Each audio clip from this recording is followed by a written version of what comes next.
সে যদি নির্দোষী হয় অবশ্যই ছেড়ে দিই, বাট সে যদি দোষী হয় সে কিন্তু ছাড়া পাবে না। ইনভেস্টিগেশন করো, যদি নির্দোষী হয় এটা ছেড়ে দাও, বাট দোষী হলে ছাড়া পাবে না। স্যার আমরা এই মুহূর্তে দাঁড়িয়ে আছি উত্তরা পশ্চিম থানায়। কিছুক্ষণ আগে আমরা দেখেছি স্বরাষ্ট্র উপদেষ্টা তিনি এয়ারপোর্ট থানা ভিজিট করে এসেছেন। পুলিশের কি ধরনের সমস্যা হচ্ছে, এছাড়া সাধারণ মানুষ যারা ভুক্তভোগী তারা কি কি প্রবলেমে পড়ছেন এইগুলো নিয়ে কথা বলেছেন, তিনি জিজ্ঞাসা করেছেন। আমরা যদি তাকে একটু খুঁজে বের করি সে কি কি ধরনের জিনিসগুলো দেখছেন, অর্থাৎ উত্তরা পশ্চিম থানায় এসে তিনি তার ভিজিটের বিষয়গুলো কি সেই বিষয়গুলো আমরা খুঁজে দেখব। আমরা দেখতে পাচ্ছি যে উপরে স্বরাষ্ট্র উপদেষ্টা রয়েছেন, আমরা তার কাছে যাব, সেখান থেকে জানতে চেষ্টা করব আসলে তিনি এই থানাগুলো পরিদর্শনের মাধ্যমে আসলে এই যে উত্তরা পশ্চিম থানাটি এটি কিন্তু 5 আগস্টের আগে পুরোপুরি পুড়িয়ে দিয়েছিল ছাত্র জনতা, এবং এই থানা থেকে একটি বড় অংশ সবকিছু পুড়ে গিয়েছে। আমরা দেখতে পাচ্ছি পুলিশের বাধা কেন, কি উদ্দেশ্যে আপনারা বাধা দিচ্ছেন।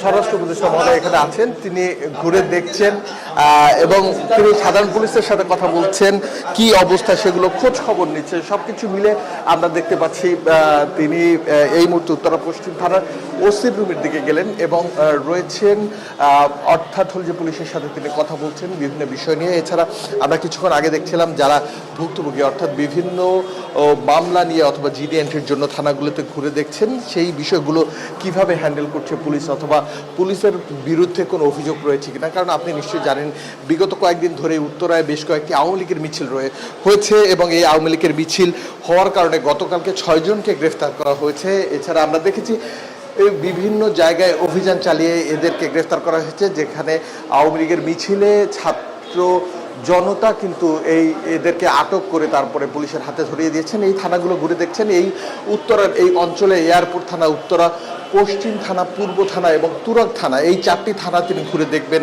এবং বিভিন্ন ধরনের নির্দেশনা দিবেন। কিছুক্ষণ আগে স্বরাষ্ট্র উপদেষ্টার সাথে আমাদের কথা হচ্ছিল, তিনি জানাচ্ছিলেন, বলছিলেন যে আসলে কি ধরনের পদক্ষেপ তিনি নিচ্ছেন এবং যদি কোনো পুলিশ কর্মকর্তা আওয়ামী লীগের মিছিল দেখে নিশ্চুপ থাকে তার বিরুদ্ধে ব্যবস্থা নেওয়ার কথা কিছুক্ষণ আগে এয়ারপোর্ট থানায় বসে তিনি বলে আসছিলেন। আমরা দেখতে পাচ্ছি তিনি উত্তরা পশ্চিম থানার যেই সব দায়িত্বরত কর্মকর্তা রয়েছেন তাদের সাথে কথা বলছেন, তাদেরকে ব্রিফ করছেন।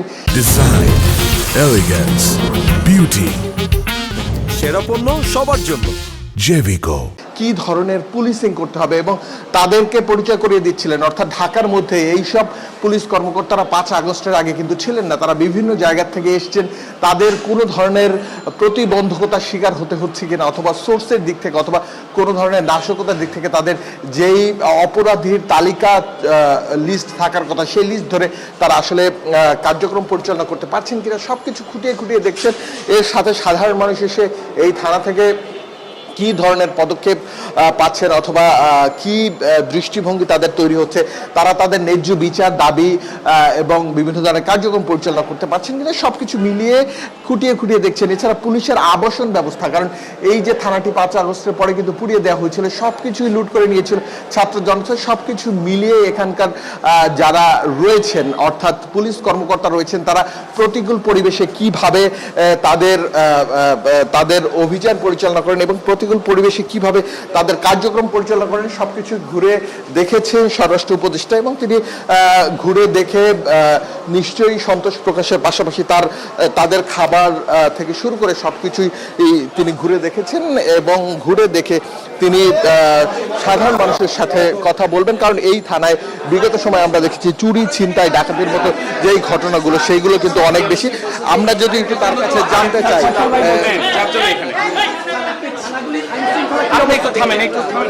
আমরা দেখতে পাচ্ছি মানে সাংবাদিকতাকে ঘিরে ধরেছে এবং তার কাছে জানতে চাচ্ছে যে এই থানা ঘুরে আসলে কি দেখলেন এবং কি ধরনের পর্যবেক্ষণ অর্থাৎ কি ধরনের কার্যক্রম পরিচালনা করবেন। আমরা যদি একটু রাষ্ট্রীয়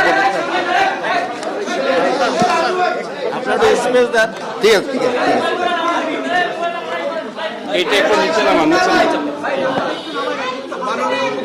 শুনেন,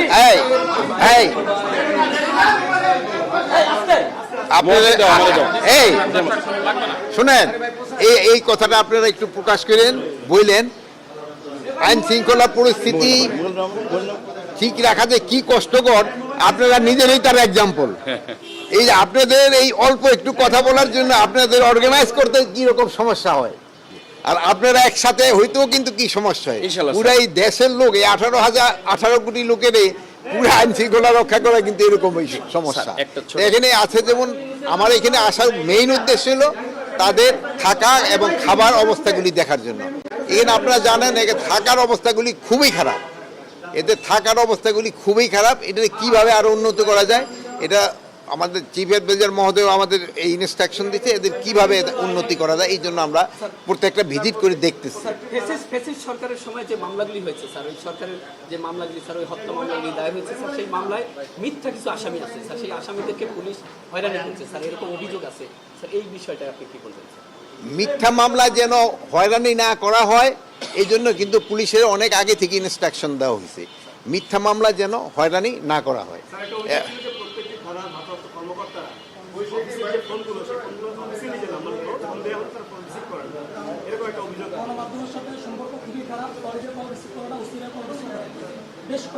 এখন হলো কি, এই যে আপনার এখানে কতজন আছেন? 50 জন।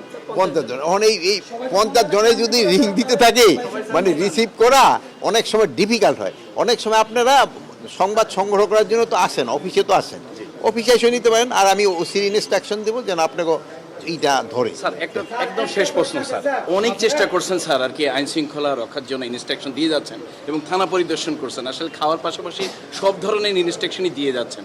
এখন আসলে এই যে তারপরও যে ষড়যন্ত্র এবং যেভাবে চলছে তাতে আসলে সরকার কতটুকু প্রস্তুত, আমাদেরকে একটু যদি মেসেজ দিতেন যাবে। আপনারা আমরা যে অবস্থায় আইন শৃঙ্খলা পরিস্থিতি পেয়েছি ওর থেকে তো উন্নতি হয়েছে না, আস্তে আস্তে তো উন্নতি হচ্ছে। আপনাদের সময় দেন, এটা আরও উন্নতি হবে। আমরা চেষ্টা করে যাচ্ছি, আপনারাও চেষ্টা করে যাচ্ছেন, এই আরও উন্নতি হবে। আর আপনাদের কাছে আমি আবার একটা অনুরোধ করি, এটা সবসময় করি, আপনারা সত্যি সংবাদটা এটা আমাদের দিয়ে দেন, এটা হলে সবচেয়ে ভালো। অনেক আছে কিন্তু ওই স্পেশালি বাইরে থেকে অনেক মিথ্যা সংবাদ দেয়, বাইরে থেকে কিন্তু মিথ্যা সংবাদগুলি দিলে অনেক সময় কিন্তু একটা সমস্যা সৃষ্টি হয়, লোকজনের সুবিধা হয় না। এখানে শোনান, এই জন্য অভিযোগ নিতে চায় না দেখে আমরা কিন্তু অনলাইনে যেন অভিযোগগুলি নিতে পারে এই ব্যবস্থা আমরা কিন্তু করার চেষ্টা করতেছি। আমি যোগাযোগের কাজ করি স্যার, বিশেষ করে আপনি উত্তরা পশ্চিম থানা পরিদর্শন করেছেন, কিন্তু উত্তরা পশ্চিম থানায় 100-র অধিক অফিসার এখানে আছেন, কিন্তু তারা অনেক কষ্টে কিন্তু এখানে তাদের কর্মজীবন পার করছে। সেই ক্ষেত্রে উত্তরা পশ্চিম থানার জন্য যে জায়গাটা বরাদ্দ চেয়েছে কয়দিন আগে, এখানে একটা মানববন্ধন হয়েছে, এই বিষয়ে কি স্যার আপনার কোনো পদক্ষেপ আছে কিনা? যেহেতু আপনি আমরা শুনেন, আমরা প্রত্যেকটা থানায় যার যার নিজস্ব জায়গায় নেওয়ার আমরা চেষ্টা করতেছি, যেহেতু এটা টাকার হতে একটা সংস্থান করতে হবে। এই জন্য আমরা আপাতত 9টা থানা আমরা 1 সেপ্টেম্বর থেকে নতুন জায়গায় শুরু করে দিব, অন্যান্যগুলি আস্তে আস্তে শুরু করে, একসাথে আমরা তো সবকটা শুরু করতে পারবো না। Thank you.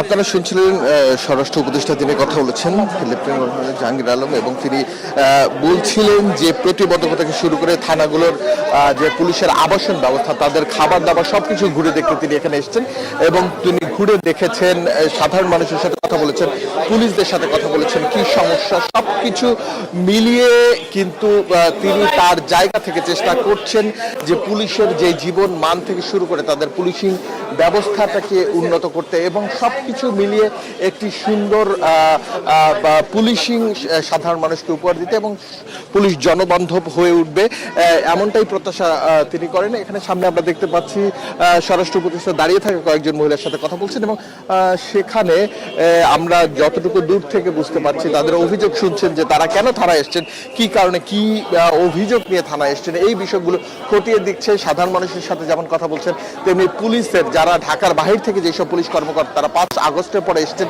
তাদের কি ধরনের প্রতিবন্ধকতা হচ্ছে অথবা কি কি জায়গায় তারা সমস্যার সম্মুখীন হচ্ছেন, সবকিছু খুঁটিয়ে নাটিয়ে তিনি শুনছেন। আমরা যদি একটু দেখি যে কি কথা বলছেন স্বরাষ্ট্র উপদেষ্টা, তাহলে একটু আমরা শোনেন।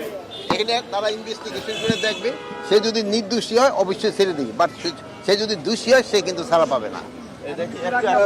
আপনারা দেখছিলেন যে একজন মেয়ে তিনি তার একটি অভিযোগের কথা বলছিলেন স্বরাষ্ট্র উপদেষ্টার কাছে এবং সেই অভিযোগের বিষয়ে তিনি স্পষ্ট নির্দেশনা দিয়েছেন যার বিরুদ্ধে অভিযোগ তিনি যদি দোষী হন তাহলে তাকে শাস্তির আওতায় নিয়ে আনতে, এছাড়া যদি তিনি নির্দেশ হন তাহলে তাকে শাস্তির যদি তিনি নির্দেশ হন সেক্ষেত্রে পুলিশ তদন্ত করে দেখবেন তার এই ঘটনাটি কতটুকু সত্য অথবা সত্য না। আমরা দেখতে পাচ্ছি যে এই মুহূর্তে উত্তরা পশ্চিম থানা পরিদর্শন শেষে চলে যাচ্ছেন স্বরাষ্ট্র উপদেষ্টা।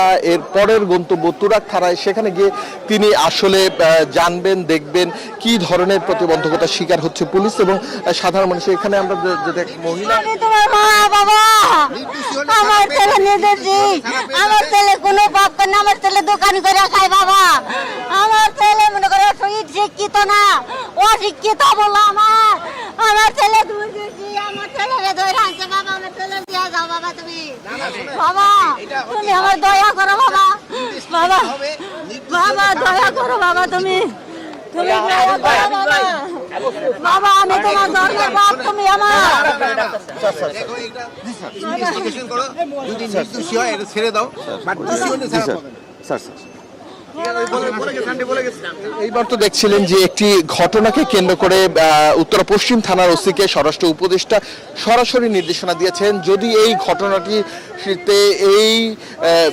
এই মহিলার অর্থাৎ এই বৃদ্ধার সন্তানের কোনো ধরনের দোষ না থাকে তাহলে তাকে যাতে আইনের আওতায় না আনা হয় এবং কি ঘটনা ঘটেছে সেটি বিচার বিশ্লেষণ করে এরপরে পদক্ষেপ নেওয়ার আমরা দেখতে পাচ্ছিলাম। এই মুহূর্তে উত্তরা পশ্চিম থানা পরিদর্শন শেষে চলে যাচ্ছে স্বরাষ্ট্র উপদেষ্টা, এর পরের গন্তব্য তুরাগ থানা, এরপরে উত্তরা পূর্ব থানা পরিদর্শন শেষে আজকের দিনের মতো যে পরিদর্শন টিমের জন্য তিনি বাইরে বের হয়েছে সেটি শেষ করবেন এমনটা আমরা জানতে পেরেছি। তবে আমরা একটু যদি এই যে মহিলা যিনি রয়েছেন, যিনি আহাজারি করছেন, আমরা যদি তার কাছ থেকে একটু জানতে চাই আসলে কি ঘটনা ঘটেছে, কি হয়েছে, মানে কেন তিনি স্বরাষ্ট্র উপদেষ্টার কাছে আমার বলারে বাঁচাও, আমার ছেলেরে বাবা রাতে ধরে আনছে বাবা, আমার ছেলে ঢাকা থাকে বাবা, দোকান ভাড়া দিয়ে খায় বাবা, দোকানে থাকে বাবা, কাপড় বানায় বাবা, কাপড় বানায়, মেন্টের কাপড় বানিয়ে বাবা খায়, তাতে বাবা এই যে উত্তরা 5 নম্বর ওয়াটে গনে বাবা, 5 নম্বর ওয়াটে গনে ধরে আনছে। আমার ছেলে কিচ্ছু বুঝে না, আমার ছেলে অশিক্ষিত, এই মানুষে কি মনে করেন যে কোনো দল করা পারে? হ্যাঁ কি আর বলে দল করে, হাসিনার বলে দল করে, আমি লিখ না কি করেন বুঝি না, আমার ছেলে মধ্যে কোনো কিছুর মধ্যে যায় না। এখানে এক বৃদ্ধা মহিলা অভিযোগ করছেন তার বাসায় থেকে তার সন্তানকে ধরে নিয়ে আসা হচ্ছে, তবে কি অভিযোগে তাকে বা সন্তানকে ধরে নিয়ে আসা হয়েছে সে বিষয়টি তিনি জানেন না। ইতিমধ্যে আমরা দেখলাম এখানে যিনি এই উত্তরা পশ্চিম থানার নির্বাহী কর্মকর্তা রয়েছেন তার কাছে একটি নির্দেশনা দিয়েছেন, স্পষ্ট নির্দেশনা স্বরাষ্ট্র উপদেষ্টা যদি এই ক্ষেত্রে কেউ দোষী হয়ে থাকে তাকে আইনের আওতায় আনতে এবং যদি সে নির্দোষ হয়ে থাকে তাকে ছেড়ে দিতে। তবে এখন পর্যন্ত উত্তরা পশ্চিম থানার যে পরিদর্শন শেষ, আমরা পরবর্তী খবর আপনাদেরকে জানতে পারবো। আমরা এই মুহূর্তে উত্তরা পূর্ব থানায় চলে যাব, সেখান থেকে আপনাদেরকে জানাবো স্বরাষ্ট্র উপদেষ্টার পরিদর্শনের পরবর্তী আপডেট।